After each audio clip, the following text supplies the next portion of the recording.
Good evening from New York. I'm Chris Hayes. 32 days until the election.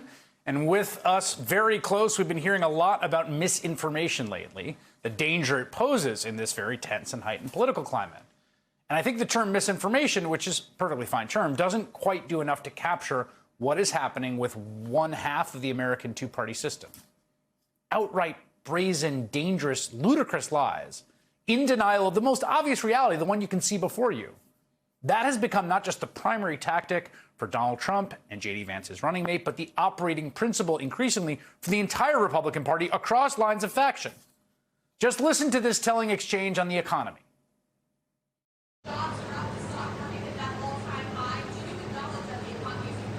No, it's not. It's inflation has devastated our economy. It's one of the big problems we have.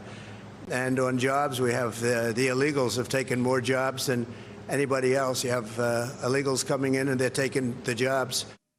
Just a lie. Just a lie. Donald Trump knows the economy is doing very well. He knows the, quote, illegals, undocumented, unauthorized workers haven't taken all the jobs. Inflation has cooled. Jobs are up a lot. Wages are up. The stock market is booming. He denies it.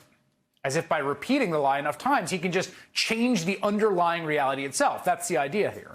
Another one, again, just from today, a simple, small one, but perfectly indicative. Trump comes out and boasts that Jamie Dimon, the CEO of J.P. Morgan Chase, has endorsed Trump for president. Now, you'd think you can't lie about that. It's too easy to check.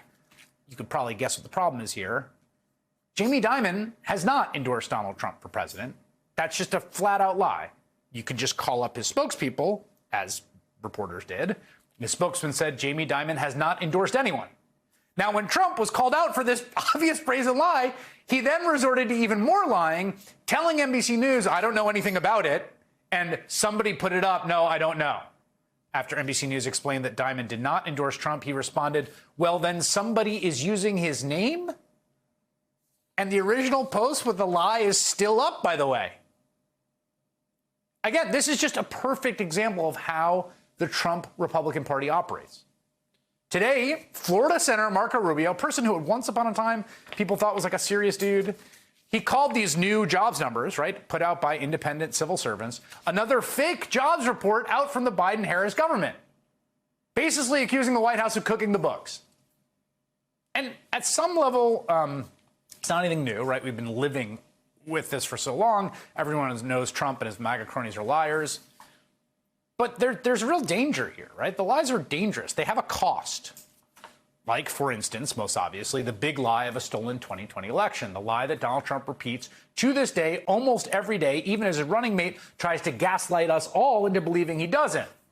And that lie caused the deadly January 6th insurrection, election workers to flee their homes due to threats of violence. It is the means through which Trump may be priming supporters to do it all over again a month from now. In fact, he seems dead set on that if he loses.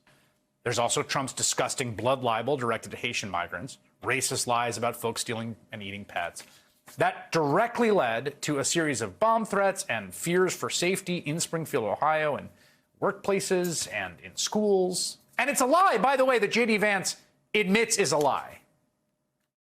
The American media totally ignored this stuff until Donald Trump and I started talking about cat memes. If I have to, create stories so that the American media actually pays attention to the suffering of the American people, then that's what I'm going to do, Dana.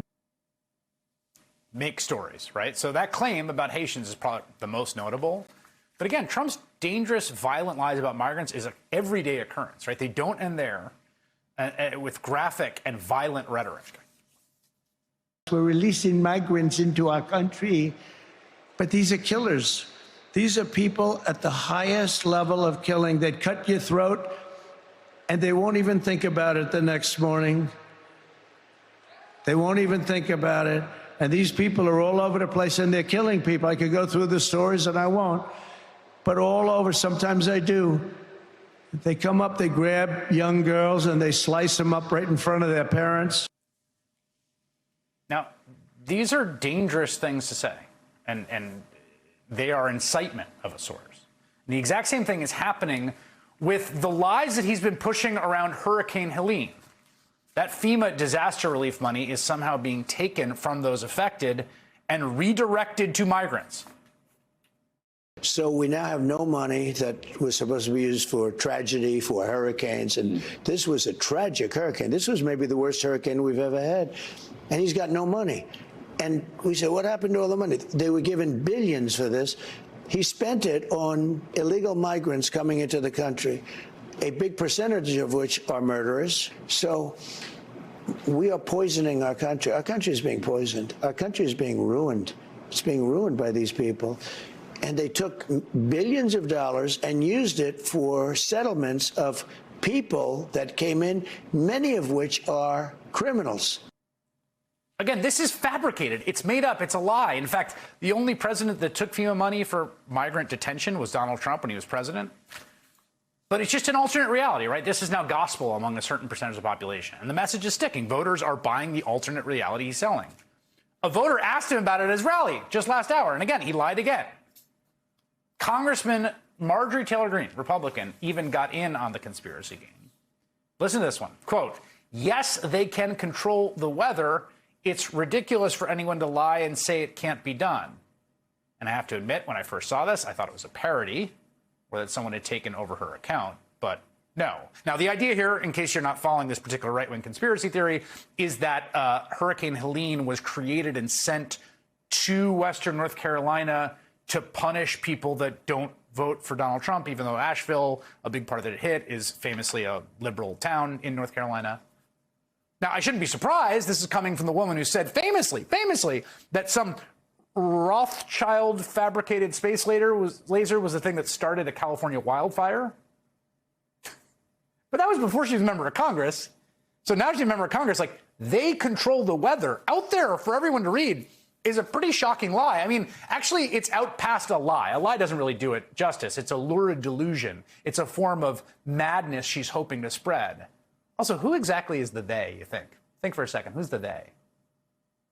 Yesterday, one Republican state senator from North Carolina, Republican, was begging folks to stop spreading these lies and conspiracy theories about Western North Carolina, which are actually hampering recovery efforts. Please help stop this junk. It is just a distraction to people trying to do their job. Please don't let these crazy stories consume you, or you have continually contact your elected officials to see if they are true. One North Carolina Democrat spoke to the HuffPost about just how polluted the information environment had become, thanks in part to Donald Trump. The biggest issue is rumors and fake memes and the photos of people being trapped in areas around the county, and we send folks out to rescue them, and there's no one there to be rescued. Precious resources at the county level, amidst a national disaster, going out to rescue people who are not there. These are dangerous lies in the middle of a serious natural disaster that has left over 200 people dead. And it's part of a larger attempt to trick and scare voters and basically to sort of whisk them into an alternate reality, right? All part of the same scheme. From J.D. Vance being unable to say that Trump lost the election, FEMA stole all the money and spent it on immigrants, Joe Biden is cooking the books, the Bureau of Labor Statistics, they can control the weather? What do you even do with stuff like that? Like, where do you start combating a lie like that? The plain fact is that there's been a complete and total epistemic breakdown among tens of millions of our fellow Americans. That breakdown, that brazen lying, is what brought threats of violence to the people of Springfield. It is right now, as I speak to you, actively hampering an ongoing hurricane recovery. And nearly 4 years ago, it brought an armed, angry mob to our nation's capital. And if left unabated, I fear it is going to get people hurt again.